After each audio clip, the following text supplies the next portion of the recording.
কয়েকদিন আগে একটি জনসভায় মুখ্যমন্ত্রী মমতা বন্দ্যোপাধ্যায় বলেছিলেন, বহরমপুরে ভারত সেবাশ্রম সংঘের কার্তিক মহারাজ বলেছেন তৃণমূলের এজেন্ট বসতে দেবেন না। ওনাকে আমি মহারাজ মনে করি না, উনি দেশের সর্বনাশ করছেন। আসানসোলের একটি রামকৃষ্ণ মিশন বিজেপির হয়ে কাজ করছে। এই মন্তব্যের পর রাজ্য জুড়ে প্রতিবাদের ঝড় ওঠে। মুখ্যমন্ত্রীকে ক্ষমা চাওয়ার দাবিতে রাজ্য জুড়ে মিছিল বিক্ষোভ চলছে।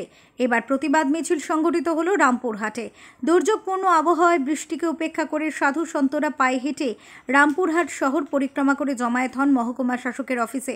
তারাপীঠ সংলগ্ন কবিচন্দ্রপুর রামকৃষ্ণ মহামণ্ডল আশ্রমের হংসানন্দ মহারাজ বলেন, মুখ্যমন্ত্রীকে ক্ষমা চাইতে হবে, কারণ উনি সরাসরি সনাতন ধর্মের উপর আঘাত করেছেন। তারাপীঠ মন্দিরের সেবায়িত তন্ময় মুখোপাধ্যায় বলেন, মুখ্যমন্ত্রী সাধু সন্তদের বিরুদ্ধাচরণ করে সনাতন ধর্মকে আঘাত করতে চাইছেন। আমি তারাপীঠ মন্দিরের সেবায়িত, কোনো একদিন এই আঘাত আমাদের উপরেও নেমে আসতে পারে, তাই আমাদের এই প্রতিবাদ।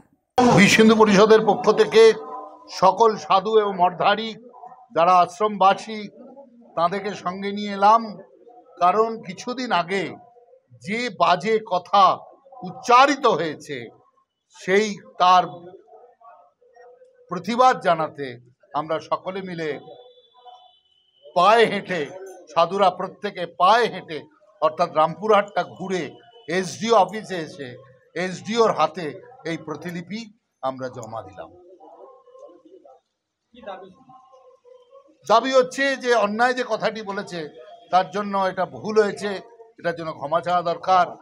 আশিস মণ্ডলের রিপোর্ট, ওঙ্কার বাংলা।